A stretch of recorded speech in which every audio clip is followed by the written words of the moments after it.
하나님의 말씀 구약성경 시편 139편입니다. 139편 1절, 구약성경 페이지로는 903쪽. 시편 139편 1절부터 6절까지 말씀입니다. 봉독합니다. 여호와여, 주께서 나를 살펴보셨으므로 나를 아시나이다. 주께서 내가 앉고 일어섬을 아시고 멀리서도 나의 생각을 밝히 아시오며 나의 모든 길과 내가 눕는 것을 살펴보셨으므로 나의 모든 행위를 익히 아시오니 여호와여, 내 혀의 말을 알지 못하시는 것이 하나도 없으시니이다. 주께서 나의 앞뒤를 둘러싸시고 내게 안수하셨나이다.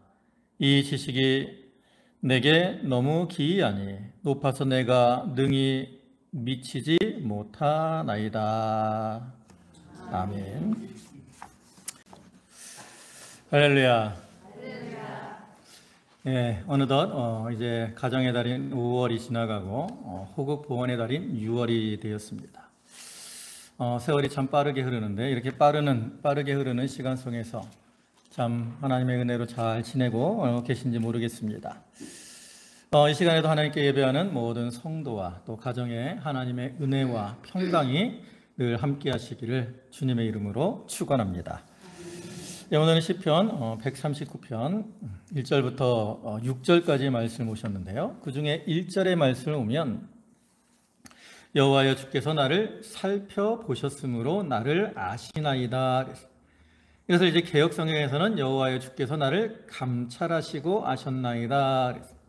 이 말씀을 근거로 이제 감찰하시는 하나님, 요즘 말로 하면 살펴보시는 하나님이라는 제목으로 함께 말씀의 은혜를 나누고자 합니다.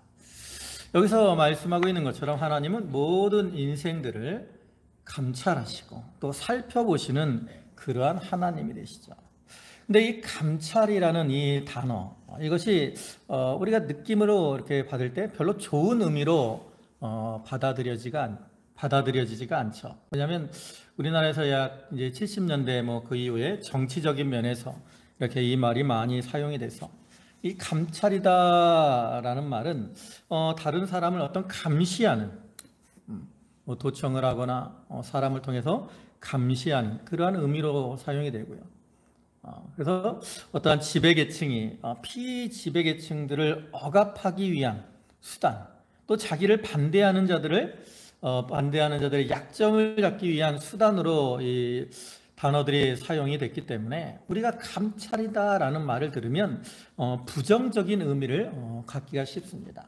그래서 이제 개역 개정에서는 이제 살펴보셨다라고 번역을 했는데, 근데 여기서 하나님이 우리를 감찰하신다라는 말, 인생을 감찰하신다라는 말은 이 부정적인 의미도 가지고 있어요. 또 긍정적인 그러한 의미도 가지고 있는데, 특별히 우리 성도들에 대한 하나님의 감찰은 긍정적인 좋은 의도를 가지고 있다라는 것을 우리가 분명히 알아야 됩니다. 이 오늘 본문인 이 139편은 다윗의 시입니다. 그래서 이 다윗이 생애 말년에 기록한 것으로 추정이 되는데, 다윗은 자기의 삶, 그 인생의 삶 전체를 이렇게 통해서 실제로 자기가 경험한 그러한 하나님을 증거하는 거죠. 즉 하나님께서 자기를 감찰하시고 살피셔서 자기의 처지와 형편을 아시고 때를 따라 돕는 은혜를 베푸시고 또 자기를 인도해 주셨음을 체험적으로 이렇게 말하면서 감찰하시는 하나님이다 라고 노래를 하고 있는 거예요.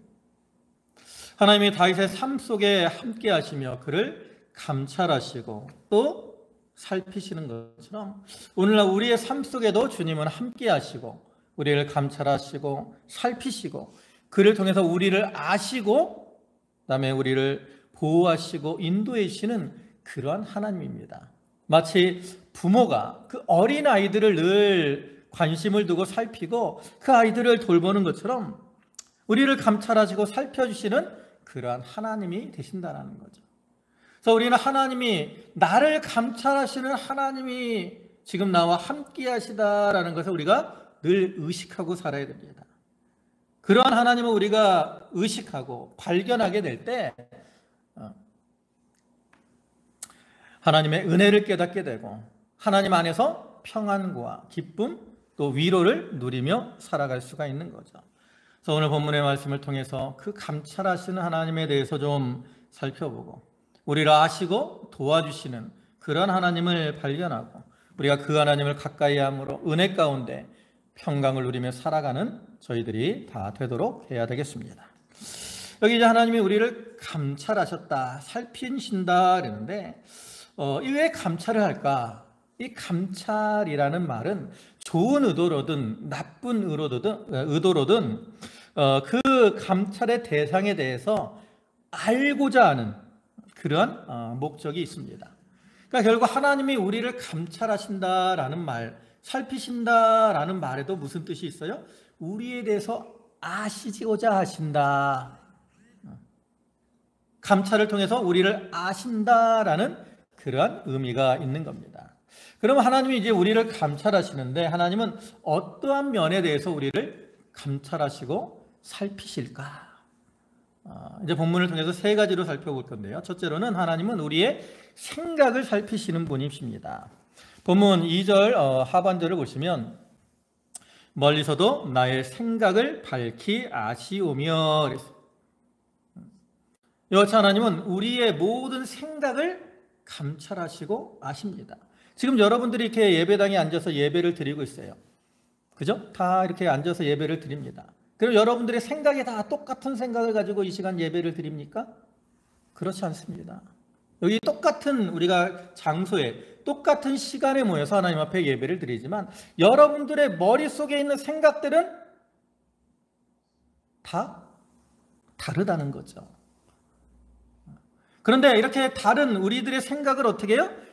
하나님은 다 아셔요. 우리 인간들은 보통 세상의 동물들은 본능을 따라 살아갑니다. 물론 동물들도 뭐 각자의 생각들이 있을 수는 있지만 대부분 그 생각이라는 것도 본능적인 거예요. 그러나 우리 인간들은 그러한 본능보다는 좀 더 고차원적인 생각을 가지고 살아가죠. 근데 우리가 이 생각이라는 것이 여러분 이 시간에 앉아서 예배를 드리지만 다 예배에 집중하는 그런 생각만을 가지고 있느냐? 그렇지 않아요. 어떤 분은 집에서 내가 오늘 집에서 뭘 하다가 왔는데 어떡하나? 혹시 내가 집에 가스는 켜놓고 온 거 아닌가? 이러한 다른 생각들, 이러한 생각들을 가지고 있는 분도 있고요. 어떤 분들은 하나님 앞에 어떤 예배를 드려야 하나님이 기뻐하실까? 내가 좀 더 힘을 써서 하나님이 기뻐하시는 예배를 드려야지 하는 이러한 생각을 가지고 예배하시는 분도 있어요. 그러니까 생각이라는 것이 어떤 면에 긍정적인 좋은 의미의 생각을 가지고 살아가는 사람도 있고요. 반면에 부정적인 딴 생각, 잡생각 이러한 생각들을 가지고 살아가는 사람들도 많이 있습니다. 근데 우리는 보통 이렇게 생각을 하면서 내가 좀 나쁜 생각을 하더라도 그것이 나에게 큰 문제가 되지 않을 것이다 라고 생각을 하는 경우가 많이 있어요. 왜냐하면 생각만 한 거지 실제로 행동한 게 아니니까. 뭐 다른 사람의 피해를 준 것도 아니고 뭐 부끄러운 일을 행한 것도 아니고, 그러니까 생각이라는 것이 별로 나와는 상관이 없는 내 인생에 해가 되지 않는 그러한 것이 아닐까라고 생각을 하지만 실제로는 그렇지 않다라는 거죠. 사람들은 자기의 삶 속에서 그 살아가는 모습들을 보면 자기도 모르게 그 생각을 따라 살아가게 돼 있습니다. 말 한마디를 하든지 행동 하나를 하더라도 그 사람의 말이나 행동 이런 것들이 자기가 마음속에 품고 있는 그 생각을 따라 똑같은 말을 하더라도 부드러운 말을 하기도 하고요. 똑같은 말을 하더라도 톡 쏘는 말을 하기도 해요. 그래서 우리가 좀 선하고 착한 생각을 품고 살면 그 사람은 보통 선하고 착한 모습으로 살아갈 때가 많습니다. 반면에 악하고 나쁜 이러한 생각을 품고 사는 사람은 은연중에 그 행동이 악하고 나쁜 그러한 모습으로 걸어가요. 부끄러운 생각을 품고 사는 사람들은 부끄러운 행동을 합니다. 반면에 깨끗한 생각을 하는 사람들은 깨끗한 모습으로 살아가는 거죠.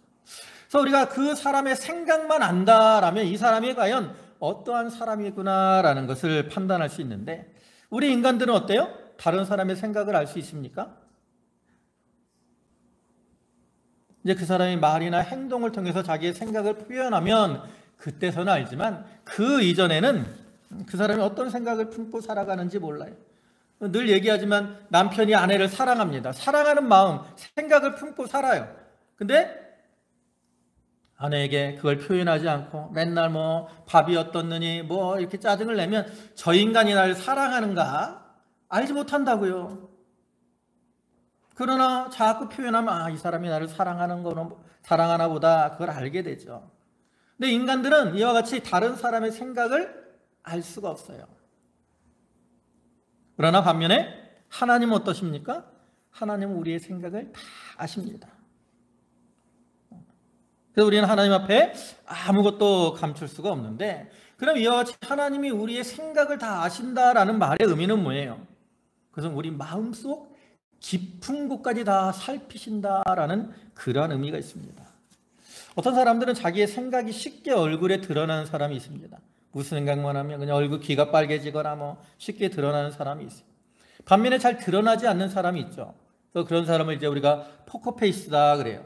이 도박하는 포커 치는 사람들이 자기 패가 좋은지 나쁜지 상대방에게 알리지 않으려고 어떤 무표정, 이러한 것을 가지고 있는 것을 의미하는데, 그런 사람들은 무슨 생각을 가지고 살아가는지 알아낼 자리가 없어요. 쉽지 않습니다. 그러나 하나님은 우리가 얼굴로 뭐 표현을 하든 안 하든, 행동으로 말로 표현을 하든 안 하든 우리의 생각을 다 아시는데, 심지어는 나 자신도 모르는 내 마음속 깊은 곳에 있는 생각까지도 하나님은 다 아신다라는 거죠. 우리가 창세기 4장을 보면 그 가인과 아벨의 사건이 나옵니다. 가인이 아벨을 미워해가지고 시기하다가 이제 동생을 죽이게 되는데, 그 시기의 시작이 뭐예요? 제사 문제입니다. 근데 그 제사 문제에 대해서 본문을 보면 이렇게 말씀하죠. 거기 창세기 4장 5절부터 보면, 가인과 그의 제물은 받지 아니하신지라. 가인이 몹시 분하여 안색이 변하니 여호와께서 가인에게 이르되 내가 분하여 함은 어찌 됨이며 안색이 변함은 어찌 됨이냐. 내가 선을 행하면 어찌 낯을 들지 못하겠느냐. 선을 행하지 아니하면 죄가 문에 엎드려 있느니라. 죄가 너를 원하나 너는 죄를 다스릴지니라. 여기 보면 가인이 이제 하나님께서 자기의 제사를 받지 않으심으로 안색이 변했다. 분하고 안색이 변했다 그랬는데, 이거는 우리가 이것만 보면 마치 하나님이 제사를 받지 않아서 왜 하나님이 내 제사를 받지 않으실까? 그로 인해서 이제 분이 나고 안색이 변한 것처럼 여겨지는데, 그 앞에 말씀과 연결해서 보면 그 앞에서 뭐라 그래요? 하나님께서 아벨의 제사는 받으시고 가인의 제사는 받지 않았다 그랬어요. 그렇기 때문에 가인이 몹시 분하고 안색이 변했다는 거예요. 그러니까 이 말의 의미는 뭐예요? 가인이 아벨을 시기하고 그로 인해서 분이 나고 안색이 변한 것이라고 우리가 볼 수 있죠. 근데 이 말에는 표현되어 있지 않지만 이미 가인의 마음속에는 아벨에 대한 이러한 시기, 미움이 들어와 있고요. 그로 인해서 그 마음 깊은 곳에서 무슨 생각이 일어나기 시작한 거예요? 이놈을 죽여야 되겠다라는 생각이 일어나기 시작한 거예요. 아직 가인은 그 생각을 모를 수 있습니다. 근데 시기와 미움으로 인해서 벌써 가인의 마음속에서는 이놈을 죽여야 되겠다라는 생각이 일어난 거예요. 그렇기 때문에 하나님께서 뭐라 그래요? 죄가 너를 원하나 너는 죄를 다스릴지니라. 네가 죄를 범하지 않도록, 동생을 죽이는 그러한 죄를 범하지 않도록 조심해라라고 하나님이 경고하셨다라는 거죠. 이와 같이 그 마음속 깊은 곳에서 일어나는 그러한 생각까지도 하나님은 다 아신다라는 거예요. 또 하나님이 우리의 생각을 다 아신다라는 말의 의미는 우리의 생각을 아실 때 어떤 장애, 이런 것들이 있어도 하나님은 다 아신다라는 거죠. 세상에서 어떤 감찰을 하려고 그럴 때 이제 도청 장치를 쓰거나 뭐 할 때 그러는데 그럴 때는 어떻게 해요? 뭐 방해 전파를 하거나 도청 장치를 제거하면 그러한 감찰을 막을 수가 있죠. 하나님께서 우리에 대해서 이렇게 살피실 때는 어떠한 것도 막을 수가 없습니다. 본문 아까 2절을 다시 보시면 뭐라 그랬어요? 멀리서도 나의 생각을 밝히 아시오며 그랬어요. 우리가 가까이 있을 때만 하나님께서는 우리의 생각을 아시는 것이 아니라 우리가 멀리 있어도 우리의 생각을 다 살피시고 아신다라는 거죠. 그러니까 하나님이 우리를 살피시는 데는 어떤 거리나 또 장소, 시간, 환경 이런 것들에 전혀 영향을 받지 않아요. 내가 넓은 틀에 있어도 하나님은 우리의 생각을 다 아십니다. 또 동굴이나 지하 깊은 지와 같은 은밀한 곳에 있을지라도 하나님은 우리의 생각을 다 아십니다. 또 내가 내 교만함으로 내 생각을 가리려고 할지라도 알고 있고요. 어떤 거짓된 것으로 내 생각을 감추려고 할지라도 하나님은 그것을 다 살피고 아신다라는 거죠. 우리가 성경을 보면 다윗이라는 훌륭한 인물이 나오는데 그 다윗도 이제 하나님 앞에 죄를 범하죠. 우리가 잘 아는 그 우리아의 아내 밧세바와 간음을 행하고 그 다음에 이제 우리아를 죽이게 되는데 이제 다윗이 그 우리아의 아내인 밧세바를 취하고 나서 어떻게 하죠? 그 밧세바가 잉태했다 그러니까 다윗은 그 죄를 감추려고 우리아를 전쟁터에서 불러옵니다. 그래가지고 이제 선물을 주고 집으로 보내죠. 그러니까 다윗이 생각할 때는 이 우리아가 오랜만에 이제 전쟁터에서 왔으니까 집에 와서 자기 아내와 동침할 거고, 동침하면 그 아기가 뭐 그 당시에 뭐 이렇게 어떤 뭐 DNA 검사할 수 있는 것도 아니고 누구 아기인지 알 수 없잖아요. 그러니까 이제 그러면 자기의 죄가 숨겨질 것이다라고 생각을 한 거예요. 근데 우리아는 자기의 어떤 이 상관이나 이 부하들이 전쟁터에 전쟁하고 있는데 내가 어떻게 나 혼자 편하게 아내와 동침하고 할 수가 있겠습니까? 라고 집에 안 간다는 거예요. 그 다윗의 계획이 실패로 돌아가죠. 그러니까 다윗이 또 어떻게 합니까? 이번에는 이제 우리아를 전쟁이 맹렬한 곳으로 보내서 전쟁 중에 죽게 만들려고 하죠. 그래가지고 우리아 편에 요압에게 이제 편지를 보냅니다. 이 우리아를 전쟁이 맹렬한 곳으로 보내서 거기서 싸우게 해라, 뭐 죽게 하라는 말을 하지 않아요. 그러니까 그 말의 의도에는 이미 맹렬한 곳으로 보내서 죽게 만들어라는 그 생각이 다 숨겨져 있는 거죠. 그래서 그 이제 다윗의 의뢰대로 우리아가 전쟁터에서 죽게 되는데 그 우리아가 죽으니까 신하들이 두려워한다고. 왜 우리아를 죽게 만들었느냐에 다윗이 책망할 수 같은 거예요. 그때 요압이 뭐라 그래요? 이런 일이 있었는데 주의 그 용사인 우리아도 전쟁터에서 죽었습니다. 이렇게 보고해라. 그럼 왕이 아무 말도 안 할 거다. 그러니까 이미 다윗의 의도가 누구에게 밝혀진 거예요? 요압에게 다 알려진 거예요. 다윗은 자기의 생각을 숨기려고 했지만 하나님이 다 드러나게 하셨어요. 또 그뿐만 아니라 그 이후에 하나님은 다윗이 행한 그 음란하고 은밀하게 행한 그러한 생각, 죄 이런 것들을 다 드러나게 하시죠. 그래서 사무엘하 2장 11절 보면 이런 말씀이 있습니다. 여호와께서 또 이와 같이 이르시기를 보라, 내가 너와 내 집에 재앙을 일으키고 내가 내 눈앞에서 내 아내를 빼앗아 내 이웃들에게 주리니 그 사람들이 내 아내들과 더불어 백주에 동침하리라 그랬어요. 이제 그 다윗의 그 죄, 은밀하게 행한 죄를 하나님은 이렇게 백주에 이러한 일들을 통해서 다 드러내겠다라고 말씀하시는 거죠. 다윗은 자기의 죄를 숨기려고 거짓으로 행했지만 하나님은 그 중심을 다 아시기 때문에 그 죄를 밝히 하시고 또 밝히 드러내신. 사도행전 5장에도 보면 그러한 모습이 나오죠. 바로 아나니아와 삽비라의 사건인데 이 아나니아와 삽비라가 그 바나바라는 사람이 이제 자기 밭을 팔아서 교회에 바치니까 사람들이 바나바라고 하는 권위자라고 하는 이름을 주잖아요. 그게 부러운 거예요. 우리도 저 사람처럼 좀 재산을 바치고 남들에게 인정을 받아야겠다. 그러한 마음을 품게 됩니다. 그래서 이제 자기의 재산을 팔아서 베드로에게 이제 교회에 바치려고 하는데 막상 바치려고 하니까 마음속에 뭐가 생겼어요? 아까운 마음이 생겼죠. 그래서 어떻게 해요? 절반은 바치고 절반을 바치지 않습니다. 근데 뭐 절반만 바쳤다고 누가 뭐라고 하는 게 아니에요. 뭐 우리가 뭐 교회 다닌다고 무슨 재산들 다 바치라고 하는 거 아니잖아요. 그냥 자기 형편에 맞게 할 수 있습니다. 근데 문제는 뭐예요? 이 사람들은 그렇게 재산을 숨기고 자기들의 그 마음을 숨기고 마치 다 바친 것처럼 행동을 했다라는 거죠. 하나님께서 베드로를 통해서 그들의 그 마음 속에 있는 그러한 생각들, 그러한 죄악을 드러내시고 결국 아나니아와 삽비라가 다 죽임을 당하게 되잖아요. 인간은 자기의 새 생각, 악한 생각 이런 것들을 숨기려고 하지만 하나님 앞에는 그것이 하나도 숨길 수가 없고요. 다 드러날 수밖에 없습니다. 여러분들이 지금 무슨 생각을 가지고 하나님 앞에 있는지, 삶 속에서 무슨 생각을 가지고 살아가는지 하나님은 다 살피고 아신다라는 거죠. 그렇기 때문에 우리는 하나님 앞에 우리의 이러한 생각이 부끄러움이 없는 모습으로 나타날 수 있도록 해야 돼요.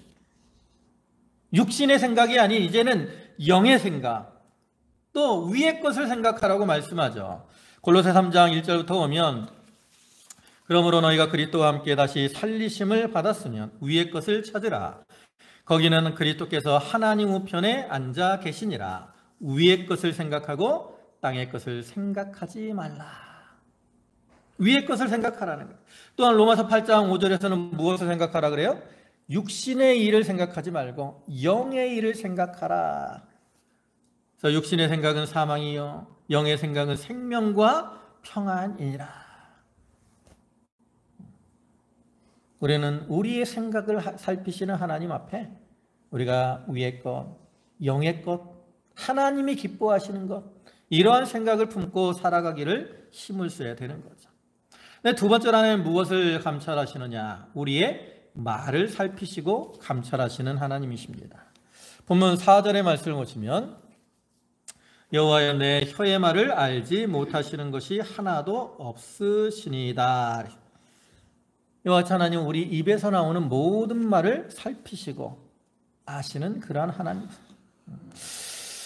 하나님께서 우리 인간들에게 이 말을 할 수 있는 능력을 주셨고요. 그 말을 통해서 서로의 어떤 의사를 소통하고 그를 통해서 좀 인간관계를 좋게 이루어 나가게 하셨어요. 그래서 우리가 이 하나님 주신 이 말, 언어를 잘 사용하면 싸우던 것도 그치고 화목할 수 있고요. 그 다음에 또 상처 있고 아파서 고통하는 사람들을 위로하고 또 상처를 싸매주는 이러한 일도 할 수 있습니다. 근데 오늘날 많은 사람들이 이러한 말을 어떻게 사용을 해요? 선하게 사용을 하느냐? 그렇지 않을 때가 많다라는 거죠. 여러분 요즘 사람들이 말이 얼마나 드셉니까? 학생들 하는 말을 보면 학생들 보고 야 너네 욕하지 말고 말해라 해보면 애들이 말을 잘 못한다는 거야. 그만큼 요즘 학생들은 어떤 욕을 하고 비속어, 은어 이런 말들을 많이 사용을 합니다. 왜 사람들의 말이 이렇게 악해질까? 그 이유는 근본적으로 마음이 약하기 때문에 그래요. 이 말이라는 것은 그 사람이 어떤 마음속에 있는 생각과 감정의 표현이기 때문에 그 사람이 어떤 말을 하느냐에 따라서 저 사람이 무슨 생각을 가지고 살아가느냐 이런 것들을 보통 우리가 느끼게 되죠. 좀 말을 고상하고 온유하고 조리 있는 말을 하는 사람을 보면 저 사람은 참 사람이 온유하고 괜찮은 사람이구나 라고 생각을 합니다. 다 그런 거 아니에요. 근데 대부분 이제 그런 생각을 하죠. 반면에 이제 싸납고 불량스러운 말을 많이 하는 사람을 보면 저 사람은 좀 별로 좋은 사람이 아니구나 라고 생각을 하게 돼요. 그래서 우리가 이와 같이 말을 통해서 그 사람을 판단하게 되는데요.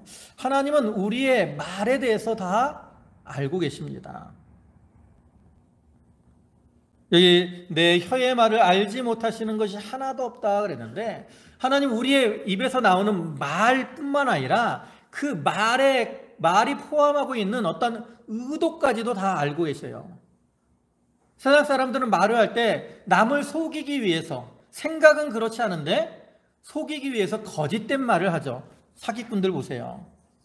사기꾼들 말하는 거 보면 얼마나 참 번들어하고 마치 입에 꿀을 바른 것처럼 달콤하고 귀를 이렇게 솔깃하게 하는 그러한 말을 많이 하죠. 그러니까 이 솔깃한 말을 하니까 많은 사람들이 그러한 사기꾼들에게 미혹이 되고 속아 넘어간다고. 우리 가끔 TV에서나 뭐 이렇게 사기당하는 사람들을 보면서 바보도 아니고 왜 저런 사기에 넘어갈까 그런 생각들을 하거든요. 근데 막상 그 사기꾼들의 말을 들어오면 뭐 10의 9 정도는 막 그게 너무나 귀에 솔깃하기 때문에 넘어갈 수밖에 없다라는 거죠. 그래서 이와 같이 사람들은 그 어떠한 이 자기를 이렇게 마치 진실된 것처럼 고상한 것처럼 이렇게 말을 해서 속이려고 할 때 많은 사람들이 거기에 속아 넘어가는 거예요. 그러나 하나님은 속일 수 없다라는 거죠. 왜냐하면 하나님은 겉으로 드러나는 이 말의 어떤 표현뿐만 아니라 그 말이 포함하고 있는 의미, 의도, 그리고 그 사람이 어떤 생각과 의도를 가지고 있는 그 말을 한 것인지 다 알고 계세요. 심지어 하나님은 내가 입으로 표현하지 않고 생각으로만 한 말까지도 다 알고 계신다는 거죠.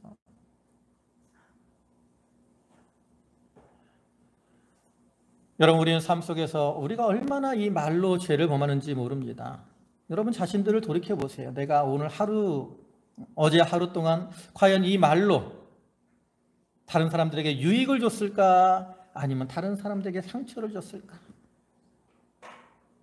그래서 성경에서는 우리를 무엇이라고 표현하냐면 입술이 부정한 자다라고 말을 하죠. 바로 이사야가 한 말인데요. 이사야 6장 5절을 보면 이사야가 이렇게 표현했습니다. 그때 내가 말하되 화로다 나여 망하게 되었도다. 나는 입술이 부정한 사람이요 나는 입술이 부정한 백성 중에 거주하면서 만군의 여호와이신 왕을 베었음이로다 하였더라. 이사야는 자기를 입술이 부정한 사람이다 라고 하면서 또 입술이 부정한 백성 중에 거주한다 그랬어요. 그러니까 모든 인생들은 다 입술이 부정한 사람이에요. 근데 우리가 알아야 될 것은 여러분 이사야라는 사람이 어떤 사람입니까? 이사야? 어떤 사람이에요? 이사야의 직업이 뭐죠? 네? 이사야의 직업이 뭐예요? 그냥 성경에 나온 대로 선지자입니다. 선지자. 뭐 직업이라고 할 수 없는데 그냥 이사야의 그 직분은 선지자예요. 근데 이사야의 신분이 뭐냐? 이사야는 왕족이라고 합니다. 왕족. 그러니까 여러분들 우리가 TV나 이런 데 보면 이제 왕들 나오잖아요. 왕족들. 그 사람들이 말을 막 아무 말이나 함부로 합니까? 그렇지 않아요. 그 왕족들은 어려서부터 철저하게 교육을 받습니다. 말에 대해서도 아무 말이나 사용하지 않고 좀 고상하고 어떤 진실되고 좀 남들에게 손가락질을 당하지 않을 그러한 어투로 말을 하도록 어려서부터 교육을 받는다고. 그럴 때 이사야도 왕족으로서 그런 교육을 받았을 것이고 이사야가 말을 할 때 뭐 함부로 말을 하지 않고 말을 했을 거라고. 고상한 말로. 또 이사야는 선지자잖아요. 선지자. 그래서 이 선지자는 어떤 일을 하는 사람입니까? 하나님의 말씀을 전하는 사람이잖아요. 그렇기 때문에 이사야는 그 왕족으로서 선지자로서 어떻게 하든지 말을 함부로 하지 않았을 것이라는 것은 너무나도 분명하다는 거죠. 그럼에도 불구하고 이사야는 자기를 무엇이라고 고백을 해요? 나는 입술이 부정한 자다. 이러한 이사야의 고백은 참으로 진실되고 그 다음에 용기 있는 그러한 고백이라고 할 수 있죠. 또 오늘날 우리들도 우리 자신들을 좀 살펴봐야 됩니다. 우리가 어떤 존재입니까? 베드로전서 2장 9절부터 보면 너희는 택하신 족속이요 왕같은 제사장들이요 거룩한 나라요 그의 소유된 백성이니. 하나님 우리를 택하셨고요 왕같은 제사장으로 거룩한 나라로 삼으셨다고. 그리고 우리가 어떤 말을 하기를 원해요? 그의 기이한 빛에 들어가시게 하신 이의 아름다운 덕을 선포하는, 우리의 입에서 이러한 하나님의 기이한 덕을 선포하는 이러한 말을 하기를 원하신다라는 거죠. 그래서 우리는 우리의 입술을 통해서 그러한 말을 해야 됩니다. 하나님의 자녀다운 모습으로 살아가기 위해서 우리는 입술에 파수꾼을 세우고 말에 주의해야 돼요. 내 말로 인해서 다른 사람을 아프게 하거나 하나님의 영광을 가리우지 않도록 조심해야 됩니다. 여러분, 이 말은 불과 같다 그랬어요. 거기 야고보 3장 6절을 보면 혀는 곧 불이요 불의의 세계라 그랬어요. 이 혀라는 것은 결국 말을 가리키는 거거든요. 말이 뭐와 같다는 거예요? 불과 같다는 거예요. 불. 여러분, 불의 용도가 뭐죠? 우리가 불이 좋게 사용하면 인간에게 많이 유익합니다. 추위를 이렇게 이기고 따뜻하게 해주고요. 또 음식을 만들거나 하는데 아주 유용하게 사용을 하고, 또 이 난로, 그다음에 무슨 산업에도 이 불이라는 게 아주 많이 이용이 됩니다. 잘 사용하면 이렇게 유용하다고. 근데 반면에 이 불을 잘못 사용하게 되면 어떻게 돼요? 다른 사람을 죽이고 큰 손해를 입히는 거죠. 우리가 매년 이제 연초가 되면 이쪽 봄이 되면 산불들이 많이 나잖아요. 그 산불로 인한 피해가 얼마나 많습니까? 불이 잘못 사용되면 그런 거라고. 그래서 이와 같이 우리가 이 말도 잘 사용해야 되는 거예요. 근데 우리는 말을 해놓고 잃어버립니다. 왜냐하면 말은 계속 남아있지 않아요. 시간이 지나면 흘러갑니다. 물론 녹음을 하면 좀 더 오래 가지만 시간이 지나면 흘러가고, 어떤 사람들 자기가 말해놓고도 무슨 말 했는지 모를 때가 많아요. 정치인들 그러죠. 기억이 안 나는데요. 그러나 하나님은 우리의 말을 다 기억하고 계십니다.